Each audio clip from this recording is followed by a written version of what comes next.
Hey there, golfers. Andrew Rice here. For the last couple of weeks, I've been in South Africa. We've been playing golf in Cape Town, and now we're actually on safari. And we've been traveling with a group of golfers, and we got to have the ability to be able to play together down in Cape Town. And I'm going to be sharing some information with each of the golfers that have participated on our trip. And I wanted to share some of the information I'll be sharing with them with you. And we're going to call them the Safari Sessions. Let's take a look. Hi there, golfers. Continuing with our safari sessions, I am on the back deck at the Madikwe Hills Safari Lodge. We're on safari, and I'm traveling with my good friend Mike. Mike, lovely to have you and your wife join us. And I do like, look, we ping, play your best. I mean, keeping it on brand. You gotta love that. You gotta love that. As I said, we're on safari now, but we had the good fortune to play some golf down in Cape Town last week. Mike is a longtime student. I've played quite a bit of golf with him. We've got a decent understanding for what makes his swing tick, and I wanted to share some very simple satellite view information pertaining to his golf game to keep it nice and straightforward, and hopefully you can make some gains from that. Mike, if you could set up with our golf club, please. Set up there.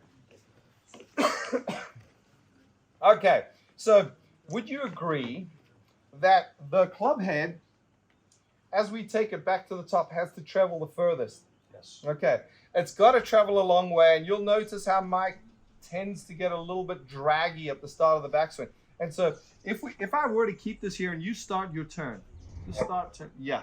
So now the body has got a big head start on the club head, and that's going to throw the sequencing off, and that's going to lead to, you would agree, your miss tends to be that low kind of pull draw shot. Yep.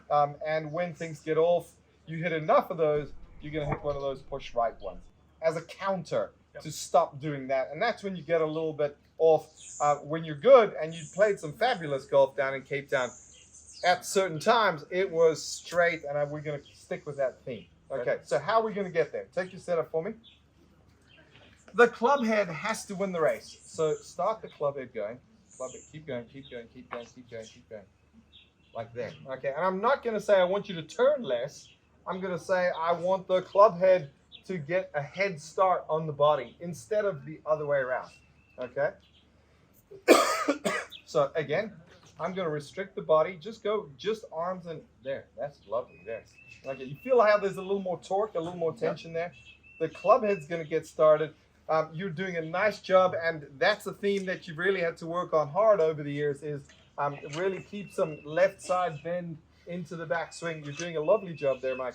But I do want to make sure that the club head, because it's got the longest journey to travel, the club head gets a head start, and that's going to allow you to come into impact and not have to get, sometimes we see this on the way through, and that leads to that left or that push right. Okay, so very simple. It's all about getting started correctly, and I know that's information that can help many of you. That makes sense? Makes a lot of sense. Okay, club head's going to travel the furthest. It must get a head start and ultimately travel the fastest. Okay, thanks for coming, Mike. Thanks, Andrew. Great Cheers. to be here.